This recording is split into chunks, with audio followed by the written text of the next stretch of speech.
am struggling to find a way to support both of my children through distance learning. Ah, I can understand that. So how many of you are there? 2. And so there's you, your 2 children, anybody else? And my partner. And you're all in one place together. Yes. And how's it working out for you?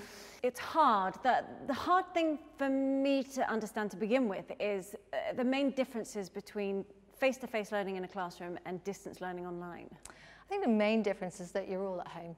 And you're used to, you know, closing the front door or closing the car door and going off in your separate directions, you to work and your children off to school, and then doing your own separate things.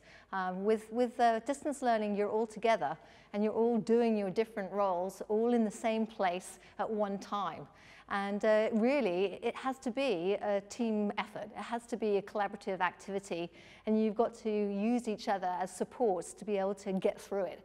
Because you're not going to be able to do it alone. Mm-hmm. And I'm going to guess to this point, you've been pretty much just doing your own thing in isolation. And, you know, I'm sure you pop in and see, you know, how's it going? But I think a much more structured, collaborative approach is going to be the key to your success. How do you manage your day at the moment? We start together. I try and help them with anything that needs to be done, but then we all work from separate rooms. Okay. So I mean, I think a starting point is for you to try to come together and understand each other's daily routines.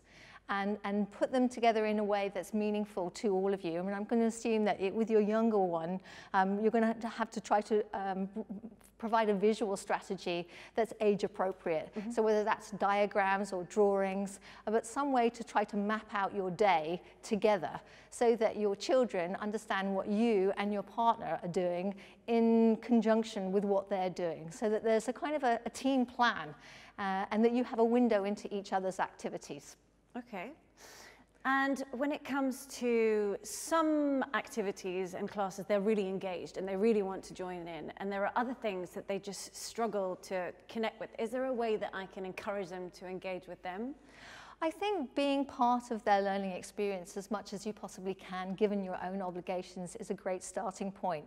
So if you can join in with part of their day and they can join in with part of your day, then you begin to open up a kind of a communication, a dialogue about each other's experience, and you have an understanding of what each other are doing. Mm-hmm. So if you can find a time to pop in, I'm going to assume with your younger child that you're going to be quite integrally involved with their activities the most. And I think you do have to prioritize your day and decide what you're going to do as a matter of priority and have a negotiate with each other about how you're going to manage that. I think it's a conversation you need to have together. Mm-hmm.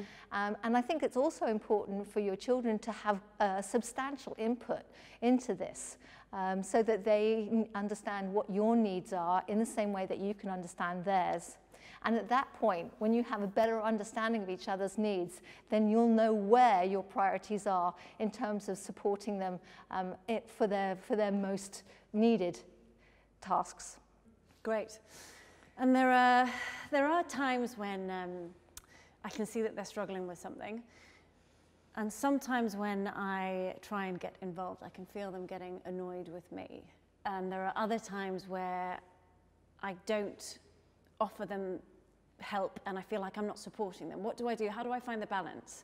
I think it is difficult to get find a balance between feeling too intrusive and not joining in enough. I think opening the dialogue with your child will give you an idea of where they're at. Mm-hmm. I think you've got to come from a place. You've got to start somewhere. Mm-hmm. And if your child feels that you don't understand what they're doing, I think that's where the frustration comes from. But if you have a fairly good idea of what the task is and where they're finding their challenges, I think they're going to be more open to you providing solutions for them when they come across problems and also sharing their problems with you. I think a lot of challenges that children have is understanding how to manage their problems. And as you say, a problem shared is a problem solved. And I think if they feel that they can come to you and say, look, you know, I just have no idea about this maths assignment. And then you can offer some suggestions for them in terms of how they might be able to contact their teacher, possibly some of their peers that they might be able to contact, and just find some avenues for them to try to kind of alleviate the frustrations that they're finding.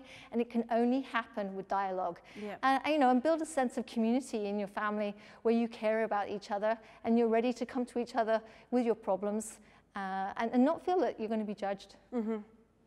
Are there things that I can put in place to help support their learning habits? Yes, I think with learning habits, one of the things we have to understand is that it's different for every child.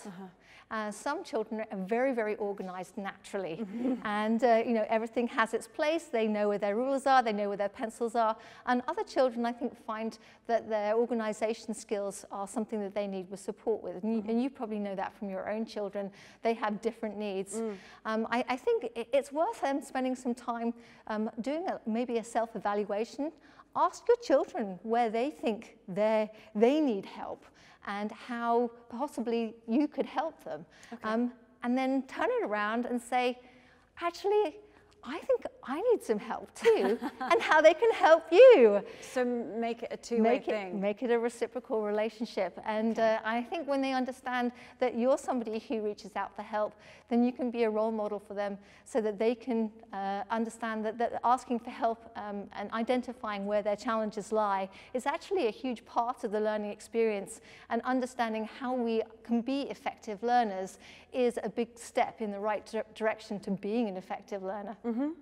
There are times where I definitely feel like I'm not as tech savvy as my kids, and there are times that I know that they know that they're better at me than these things. How do I have any authority over them with technology that I'm not used to?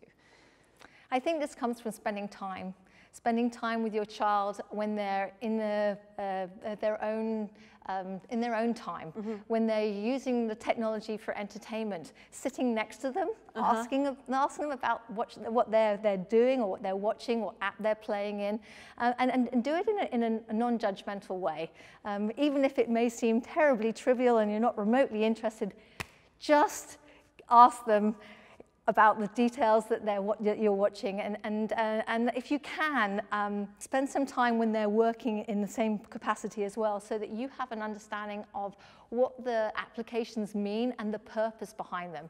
When they know that you know, because you care and you're taking the time to be with them, I think that you'll find that they will be less confrontational and hostile about, and also less proprietary about their device, because they know that sharing their device with you is opening conversation, and your mum and you're the best person to be with anyway, right? There are, on the flip side of that, the amount of time that they spend on their devices, they say that they're doing schoolwork, but they're definitely not doing it the whole time. Is there a way to help them disengage with their devices? Yeah, I mean, I think that you have to come to an agreement together about what's the right time to be on the device, how much time, when, and I think that you'll build that into your daily routines. I think it will begin to evolve naturally from that conversation. But you've got to set boundaries, but instead of you setting the boundaries, ask them to set their own boundaries. I mean, what do they think is a reasonable amount of time to spend on their phone, on their iPad, or on their laptop, and start from there. It may well be that you have very different opinions, but at some point you're going to have to negotiate those, and you're going to have to come to an agreement. And I think it's going to be part of your family experience about where your levels of tolerance lie. And with having two of them at different ages, at different levels, doing different things, how can I kind of split the responsibility? How can I feel like I'm giving them both the right amount of support? Have you thought about having them help each other? No. I think I think if you can have some interaction between the two siblings and help them understand that they can contribute to each other's experience, both as entertaining each other. I mean, they play together, but they can also learn together. And I think there's a lot that can be attributed to working together. And I don't think you feel like you have to split your time down the middle and give, X amount of time to one child and X amount of time to the other. But together, I think you should come to a common understanding about how you can support each other, given the different needs that you've isolated and identified as a priority. Great. When do you think this might be over? Yeah.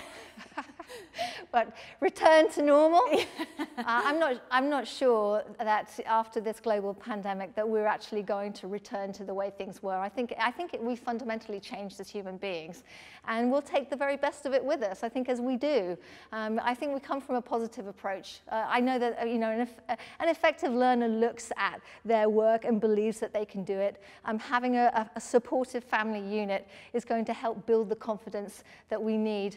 And when we look at education, and the purpose of all of this is to prepare children for their future and to give them the confidence to make it happen. Great. Thank you. I hope that's been useful for you. It has. Thanks.